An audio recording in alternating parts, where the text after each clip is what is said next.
جی بالکل، میں اس وقت ڈی سی کالونی گجرانوالہ میں موجود ہوں۔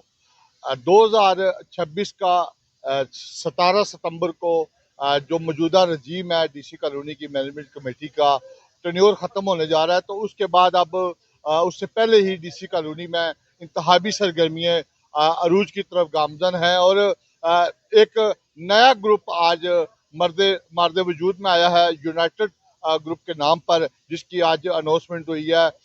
سیاسی سماجی سابقہ D S P retire Tahir Farrukh Cheema sahib کی رہائش گاہ پر رہائشیوں کی ایک بڑی تعداد نے شرکت کر کے ایک نیا گروپ کو تشکیل دیا، جس میں معروف سیاسی سماجی شخصیت سابقہ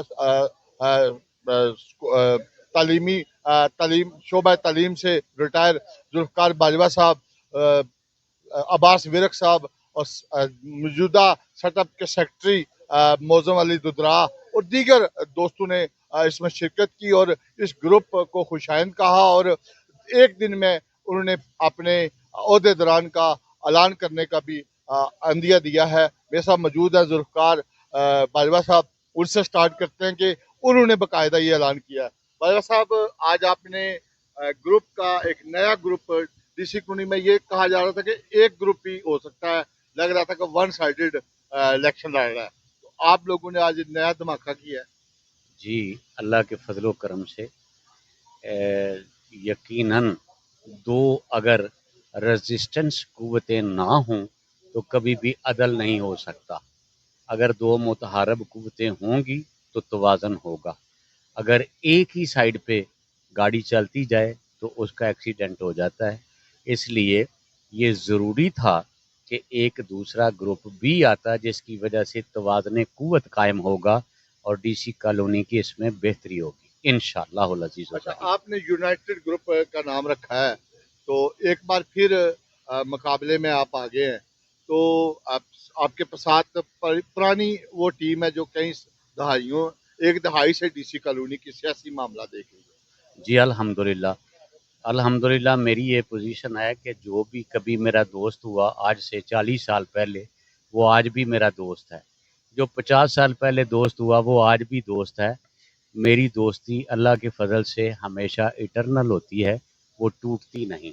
اس لیے جو دوست میرے پیچھے میرے ساتھ تھے وہ آج بھی ہمارے ساتھ الحمدللہ۔ صاحب، ایک بار پھر میدان سج گیا ہے، تو آپ بھی میدان میں ہیں، تو ایک دوسرے کو کرپشن کہنے والے ایک پیج پہ آگے ہیں، اب ان کا مقابلہ یونائٹڈ ہو کر کرنا ہے۔ وہ 3 صدروں کا گروپ ہے، ہاں۔ تینوں کے تینوں پریزیڈنٹ تھے۔ ابھی انہوں نے آپس میں کوئی کر لی ہے سیٹنگ میٹنگ، اور سارے ایک دوسرے کو کرپٹ کہتے تھے۔ جی ایسے ہی کہا، میں نے وہی کہا ہے۔ ٹھیک ہے، تو انشاءاللہ تعالیٰ آج ہمارے بزرگوں نے جو یہ اکٹھ کیا ہے، تو انشاءاللہ تعالیٰ ایز اے کارکن ہم ان کے ساتھ ہیں انشاءاللہ تعالیٰ۔ جو بھی فیصلہ کریں جو گے بھی فیصلہ کریں گے آپ ان انشاءاللہ کے تعالیٰ، سامنے بتا رہا بالکل ہوں۔ انشاءاللہ تعالیٰ رہائشی جو ڈی سی کالونی کے، وہ بھی انشاءاللہ تعالیٰ اچھا فیصلہ کریں گے۔ لیڈر سارے ادھر ہیں، ووٹر انتظار کر رہے ہیں۔ اچھا نہیں، اور ایک بات اور ہے کہ میرے ادھر ایک بڑے بھائی ہیں اپنا ہنجراز صاحب، ناصر ہنجراز صاحب، ان کو بھی ویلکم کہتے ہیں۔ ان کو بھی کچھ دوست چھوڑ کے نا، تو وہ ادھر کے ادھر ہی ہیں، وہ ساتھ تو نہیں کنورٹ ہوئے، ان کے ساتھ ہیں جو صاحب ہیں، رانا صاحب ہیں، میاں صاحب ہیں، ہمارے بھائی ہیں سارے۔ ٹھیک ہے، ان کو دکھا کے جو یہ باس فرق صاحب تو آلریڈی بزرگ ہے میرے، تو ان کا دست شفقت ہے، پیار کرتے ہیں۔ ٹھیک ہے، تو انشاءاللہ تعالیٰ ایک توانا آواز جو ہے وہ انشاءاللہ تعالیٰ اٹھے گی انشاءاللہ۔ یعنی جو پچھلے 10 سال سے اقتدار میں ہیں اور کبھی بھی ان کی اپنے سیکرٹری کے ساتھ نہیں بنی، کبھی بھی یہ تاریخ نہیں ہے۔ بس میرا خیال ہے تیسرا میں سیکٹری ہوں، 2 میرے سے پہلے ہیں، ان کے ساتھ بھی ان کی ایک عادت ہے، جو نہیں ہوتا اس کے بارے میں وہ غلط بات کرتے ہیں، جو کہ نہیں کرنی چاہیے۔ ہر بندہ الیکٹ ہو کے آتا ہے، اس کو عزت رسپیکٹ سب سے پہلے ہے، اس کو عزت دیں گے تو وہ آپ کو بیٹل میں عزت دے گا۔ اور جمہوریت ہے، جمہوریت کے اندر اختلاف رائے ہو جاتا ہے، اختلاف رائے کو دشمنی نہیں بنانا چاہیے، جو کہ وہ بنا لیتے ہیں خود ساتھ کا۔ تو انشاءاللہ تعالیٰ ہیلدی ایکٹیویٹی ہے، ابھی تو الیکشن شروع ہوا ہے، انشاءاللہ تعالیٰ جیسے جیسے زور پکڑے گا انشاءاللہ تعالیٰ دوستوں کا جوک در جوک انشاءاللہ تعالیٰ ساتھ شامل ہوگا۔ میں نے بڑے عرصے سے دیکھا ہے، آپ نے ہمیشہ پازیٹیو تھنکنگ میں ہمیشہ الیکشن لڑا ہے، اور ہمیشہ ایسے بندے کی سپورٹ کی ہے جو सोसाइटी की बेहतरी के लिए काम करना चाहता है। इस बार भी आपने जो स्पीच की है उसमें एक ही आप कहेंगे कि अपने घर की हिफाजत करनी है और बिल्कुल यहाँ के रिहायशियों ने करनी बिल्कुल ठीक है। आज जिस मीटिंग में हमने यूनाइटेड ग्रुप का इजहार किया है ना, उसके नाम से इजहार होता है कि ये यूनाइटेड इकट्ठे होकर जो करप्ट अनासर हैं ना, उनका हमने मुकाबला करना है। और डीसी कॉलोनी की फलाह बहबूद के लिए ये ग्रुप बनाया है और ये मजबूत ग्रुप होगा। और इंशाल्लाह मैं ये आपसे वादा करता हूँ, ये दावा भी करता हूँ कि ये तमाम ग्रुपों को हम इंशाल्लाह शिकस्त देंगे और डीसी कॉलोनी की बेहतरी की तरफ, ये तरक्की की तरफ गामजन होगी। और ये सिर्फ करप्शन के खिलाफ हमने ग्रुप बना रहे हैं। जो लोग अच्छे होंगे उनको ही कमेटी में शामिल किया गया है और जो लोग बेहतर होंगे उनकी मैनेजमेंट अनाउंस की जाएगी। इसी तरह हम इंशाल्लाह अल्लाह ताला की मदद से कामयाब होंगे और इनको हम बिल्कुल आसानी से शिकस्त दे सकेंगे। अच्छा, कल जो ऐलान किया बाजवा साहब ने कि कल शाम को आप 2 अहदे का कम से कम ऐलान जरूर करेंगे। इंशाल्लाह तो डेफिनेट जो कमेटी का जो बाजवा साहब ने ऐलान किया है, कमेटी के नामों को भी उन्होंने हाँ, अनाउंस कर दिया है। वो कमेटी कल तक बैठेगी, वो जो बेहतर फैसला होगा वो इंशाल्लाह हम अनाउंस जरूर कर देंगे। ठीक हो गया सर। आप भी बड़े मुतहरक हैं चैम्बर के इलेक्शन में भी और यहाँ भी, और डीसी कॉलोनी के इलेक्शन में तो आप हमेशा पॉजिटिव देखा है। ਸਾਰੇ ਦੋਸਤ ਜਿਹੜੇ ਇਕੱਠੇ ਹੋਏ ਨੇ, ਇਹਨਾਂ ਦਾ ਮਕਸਦ ਇਹ ਹੀ ਹੈ ਵੀ ਕਰਪਸ਼ਨ ਦਾ ਖਾਤਮਾ ਕੀਤਾ ਜਾਏ। ਤੇ ਬੜੀ ਅੱਛੀ ਗੱਲ ਹੈ, ਬੜੇ ਅੱਛੇ ਅਬਾਸ ਵਿਰਕ ਸਾਹਿਬ ਨੇ ਬੜੀ ਅੱਛੀ ਗੁਫ਼ਤਗੂ ਕੀਤੀ ਹੈ, ਸੈਕਟਰੀ ਸਾਹਿਬ ਤਦਰਾ ਸਾਹਿਬ ਨੇ ਬੜੀ ਅੱਛੀ ਗੁਫ਼ਤਗੂ ਕੀਤੀ ਹੈ, ਗੋਂਦਲ ਸਾਹਿਬ ਨੇ ਅੱਛੀ ਗੁਫ਼ਤਗੂ ਕੀਤੀ ਹੈ ਵੀ ਕਰਪਸ਼ਨ ਦਾ ਖਾਤਮਾ ਹੋਣਾ ਚਾਹੀਦਾ ਹੈ। ਇਲੈਕਸ਼ਨ ਦੇ ਨਾਲ ਨਾਲ ਇੱਕ ਕਮੇਟੀ ਬਣਨੀ ਚਾਹੀਦੀ ਹੈ, ਇਤਸਾਬ ਕਮੇਟੀ, ਜਿਹੜਾ ਇਹਦਾ ਇਤਸਾਬ ਕਰੇ। ਉਂਝ ਤੇ ਹਰ ਬੰਦਾ ਹੀ ਆ ਕੇ ਸਟੇਜ ਤੇ ਖਲੋ ਕੇ ਆਂਦਾ कि मैं कसम नाल कोई नहीं करांगा करप्शन, लेकिन करप्शन फिर हो जाती है। तो किस तरह करप्शन हो जाती है? करप्शन करते ने तो हो जाती है। ये वेखो जेडे इकट्ठे होंदे ने पे होतल आ जेडे वड्डे वड्डे शुएब भट्ट ने, मल्ली साहब ने, साई साहब ने, वो वेख लो वड्डे बंदे ने क्यों इकट्ठे होंदे ने? पैसे वास्ते, खाण पीण वास्ते इकट्ठे होंदे ने। पर मकसद तो उन्हां दा यही है ना। मल्ली साहब सानू छड्ड के उत्तर टुर गए ने, उन्हां पुछया भी नहीं। असां भी इत्थे 100 बंदे दा इकट्ठ कीता सी ਤੇ ਮੱਲੀ ਸਾਹਿਬ ਬਾਅਦ ਹੀ ਸਾਨੂੰ ਪੁੱਛਿਆ ਨਹੀਂ ਤੇ ਰੋਤਰ ਜਾ ਕੇ ਮਿਲ ਗਏ। ਇਹ ਵੇਖੋ ਨਾ, ਫਿਰ ਮਕਸਦ ਹੈ ਤਾਂ ਆ ਹੀ ਗਏ ਨੇ ਨਾ। ਤੇ ਬਿਹਤਰੀ ਆਏਗੀ ਇੰਸ਼ਾਅੱਲਾ, ਅੱਲਾਹ ਤਾਲਾ ਬਿਹਤਰ ਕਰੇਗਾ। ਅੱਜ ਦਾ ਕੱਟ अच्छा, इंशाल्लाह इधर देखो बिजनेसमैन और सियासी लोग सोसाइटी इलेक्शन में दाखिलत आ गई है। क्या पैसे की हवस ऐसी है कि हर चीज कुर्बान होगी? ਇਹ ਬਿਲਕੁਲ ਸਾਰਾ ਪੈਸੇ ਵਾਸਤੇ ਹੀ ਸ਼ੁਐਬ ਭੱਟ ਵਰਗੇ ਬੰਦੇ ਜਿਹੜੇ ਬਾਹਰੋਂ ਆ ਕੇ ਹਾਲਾਂ ਉਹਨਾਂ ਦੀ ਇੱਥੇ ਰਿਹਾਇਸ਼ ਵੀ ਕੋਈ ਨਹੀਂ। ਤੇ ਵੇਖੋ ਨਾ, ਇੱਥੇ ਇਲੈਕਸ਼ਨ ਲੜਨ ਦਾ ਉਹਨਾਂ ਦਾ ਮਕਸਦ ਹੋਰ ਕੀ ਹੈ। ਤੇ ਜੇ ਮੱਲੀ ਸਾਹਿਬ ਨੇ ਤਾਂ ਠੇਕੇਦਾਰ ਨੇ ਬੜੇ ਵੱਡੇ, ਉਹਨਾਂ ਦਾ ਵੀ ਜੋ ਮਕਸਦ ਹੈ ਫਿਰ ਸਮਝ ਲਓ ਨਾ ਵੀ ਪੈਸਾ ਤਾਂ ਫਿਰ ਅੱਗੇ ਵੀ ਉਹਨਾਂ ਕੋਲ ਬੜਾ ਹੈ।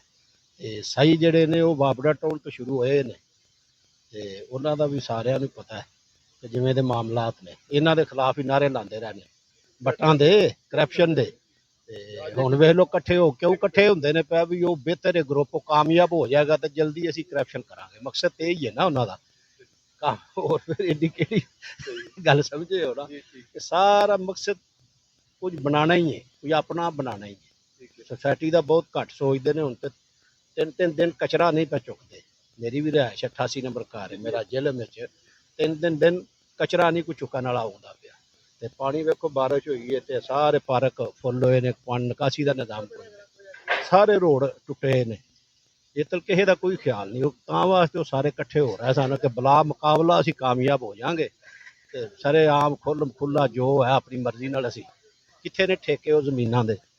ਉਹਦੀ ਜ਼ਮੀਨ ਹੈ ਉੱਤੇ 100 ਪੈਲੀ 200 ਪੈਲੀ, ਉਹਦਾ ਠੇਕਾ ਕਿੱਥੇ? ਇਹ ਸਾਰੇ ਖਾਣ ਡਏ ਨੇ। ਬੱਟਾਂ ਵੀ ਆਪਣੇ ਬੰਦੇ ਰੱਖੇ ਨੇ ਜਿਹੜੇ ਅੱਗੇ ਛੱਡੇ ਨੇ ਤੇ ਉਹ ਸਮਝੋ ਨਾ। ਇਹ ਹੈ ਐਡਾ ਪ੍ਰੋਫਿਟੇਬਲ ਕੰਮ ਹੈ। ਇਹ ਸ਼ਾਦੀ ਹਾਲ ਤੋਂ ਬੰਦ ਪਏ ਆ। ਕਿਉਂ ਬੰਦ ਪਏ ਆ? ਕਰਪਸ਼ਨ ਦੀ ਵਜ੍ਹਾ ਤੋਂ। ਕੰਟੋਨਮੈਂਟ ਦੇ 2 ਪੌਣੇ 2 ਅਰਬ ਰੁਪਈਆ ਦੇਣ ਵਾਲਾ ਉਹ ਨਹੀਂ ਦੇ ਰਿਹਾ। ਇਹ ਸਾਰਾ ਕਰਪਸ਼ਨ ਵਾਸਤੇ ਹੀ ਹੈ।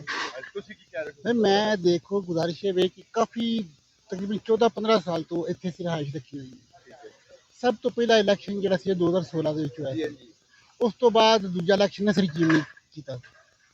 ਉਹ ਤੀਸਰਾ ਹੋਇਆ ਉਹ ਚੌਥਾ ਜੀ ਹੋਇਆ। ਜੀ ਜੀ ਹੁਣ ਇਸ ਇਲੈਕਸ਼ਨ ਦੇ ਵਿੱਚ ਆ ਕੇ ਉਹੀ ਲੋਕ ਜਿਨ੍ਹਾਂ ਨੇ ਕਰਪਸ਼ਨ ਕੀਤੀ ਹੈ ਤੇ ਜਿਨ੍ਹਾਂ ਦੇ ਕਰਪਸ਼ਨ ਦੇ ਕੇਸਿਸ ਚੱਲਦੇ ਪਏ ਨੇ, ਉਹ ਖੁਦ ਹੀ ਰੌਲਾ ਪਾਈ ਜਾ ਰਹੇ ਨੇ ਕਰਪਸ਼ਨ ਕਰਪਸ਼ਨ ਕਰਪਸ਼ਨ। ਹਾਲਾਂਕਿ ਉਹਨਾਂ ਦੇ ਸਬੂਤ ਮੌਜੂਦ ਨੇ, ਇਨਕੁਆਰੀਆਂ ਵੀ ਚੱਲਦੀਆਂ ਨੇ। ਪਹਿਲੀ ਦੂਜੀ ਗੁਜ਼ਾਰਿਸ਼ ਹੈ ਵੇ ਉਹ ਮਨਸੂਬੇ ਹਜੇ ਤੱਕ ਉੱਥੇ ਨੇ ਜਿਹੜੇ ਇਹਨਾਂ ਨੇ ਜਿਨ੍ਹਾਂ ਨੂੰ ਬੁਨਿਆਦ ਬਣਾ ਕੇ ਇਲੈਕਸ਼ਨ ਦੇ ਵਿੱਚ ਵੋਟ ਲਏ ਸੀ। KFC ਦਾ ਪਲਾਟ ਉੱਥੇ ਤਰ੍ਹਾਂ ਹੈ ਉਹ ਪੈਟਰੋਲ ਪੰਪ ਜਿਹੜਾ ਵੇ ਉਹਦੇ ਵਿੱਚ ਇੱਕ ਬੰਦਾ ਉਹਨਾਂ ਨੇ ਬਿਠਾ ਦਿੱਤਾ ਜਿਹਦੇ ਕੋਲ ਇੱਕ ਮੈਨੂਅਲ ਪੰਪ ਹੈ ਹੱਥ ਵਾਲਾ ਹਵਾ ਭਰਨ ਵਾਲਾ ਵੀ ਉੱਥੇ ਇੰਤਜ਼ਾਮ ਕੋਈ ਨਹੀਂ। ਉਸ ਤੋਂ ਬਾਅਦ ਜਿਤਨੇ ਮਨਸੂਬੇ ਨੇ ਸਾਰੇ ਰੱਦੀ ਦੀ ਟੋਕਰੀ ਦੇ ਅੰਦਰ ਸਾਰੇ ਹੁਣ ਬਾਰਿਸ਼ਾਂ ਦੇ ਵਿੱਚ ਤੁਸੀਂ ਰੋਡ ਦੇਖੋ ਇੰਫਰਾਸਟ੍ਰਕਚਰ ਸਾਰਾ ਖਰਾਬ ਹੋ ਗਿਆ ਟੁੱਟ ਭੱਜ ਕਿਸੇ ਕਿਸਮ ਦਾ। ਅਗਰ ਉਹਨਾਂ ਨੂੰ ਜਾ ਕੇ ਕਹੀਏ ਨਾ ਕਿ ਯਾਰ ਕਰ ਦਿਓ ਠੀਕ ਇੱਕ ਦੋ ਮਾਮਲਾ ਐਸੇ ਹੋਏ ਨੇ ਉਹਨਾਂ ਨੇ ਕਿਹਾ ਯਾਰ ਨਿੱਕਾ ਜਿਹਾ ਕੰਮ ਤਾਂ ਤੁਸੀਂ ਆਪ ਕਰ ਲਓ। ਅਗਰ ਰਿਹਾਇਸ਼ਾਂ ਨੇ ਖੁਦ ਕਰਨਾ ਤੇ ਇਹਨਾਂ ਨੂੰ ਕਾਹਦੇ ਵਾਸਤੇ ਜਿਹੜੀ ਯੂਨਾਈਟਿਡ ਗਰੁੱਪ ਇਹਨਾਂ ਦਾ ਮੁਕਾਬਲਾ ਕਰੇਗਾ। ਫਿਰ ਯੂਨਾਈਟਿਡ ਗਰੁੱਪ ਇਸੇ ਵਾਸਤੇ ਇਕੱਠਾ ਹੋਇਆ ਕਿ ਜਿੰਨੇ ਚੋਰ ਇਕੱਠੇ ਹੋ ਗਏ ਦੇਖੋ ਮੱਲੀ ਸਾਹਿਬ ਨੇ ਬੱਟ ਸਾਹਿਬ ਨੇ ਤੇ ਉਸ ਤੋਂ ਬਾਅਦ ਜਿਹੜੇ ਸਾਹੀ ਸਾਹਿਬ ਨੇ ਇਹ ਸਾਰੇ ਆਪਸ ਵਿੱਚ ਇੱਕ ਦੂਜੇ ਨੂੰ ਚੋਰ ਚੋਰ ਕਹਿੰਦੇ ਰਹੇ ਡਾਕੂ ਡਾਕੂ ਕਹਿੰਦੇ ਰਹੇ। ਹੁਣ ਇੱਕ ਬੱਟ ਦੀ ਚੋਰੀ ਬਚਾਉਣ ਵਾਸਤੇ ਸਾਰੇ ਇਕੱਠੇ ਹੋਏ। ਜਿਹੜੀ ਤੁਸੀਂ ਸਮਝਦੇ ਹੋ ਕਿ ਯੂਨਾਈਟਿਡ ਗਰੁੱਪ ਜੀ ਇਨਸ਼ਾਅੱਲਾ ਉਮੀਦ ਤੇ ਅੱਛੇ ਦੀ ਹੈ ਅੱਛੇ ਲੋਕ ਲੈ ਜੀ ਬਿਲਕੁਲ ਅੱਛੇ ਦੀ ਉਮੀਦ ਹੈ ਪਾਕ ਸੋਸਾਇਟੀ ਸਾਫ ਲੋਕ ਨੇ। ਬਾਕੀ ਇਨਸਾਨ ਜਿਹੜਾ ਵੇ ਨਾ ਉਹ ਹਰ ਬੰਦੇ ਜਿਹੜਾ ਨਾ ਉਹਦੇ ਚ ਕੋਈ ਨਾ ਕੋਈ ਕਮੀ ਖਾਮੀ ਹੁੰਦੀ ਹੈ ਲੇਕਿਨ मेजॉरिटी ਇਹਨਾਂ ਦੇ ਵਿੱਚ ਜਿਹੜੇ ਨਾ ਅੱਛੇ ਲੋਕ ठीक हो जी नाज़रीन मेरे साथ मौजूद सन जुल्फ़कार बाजवा साहब और अब्बास विरक साहब और दीगर दोस्त और सब दा एक ही नुकता सी कि सोसाइटी के बेहतर मफाद लई असी यूनाइटेड ग्रुप का अज ऐलान किया और कल शाम तक असी इंशाअल्लाह अपने ग्रुप के दो मरकजी अहदे दौरान का ऐलान करांगा।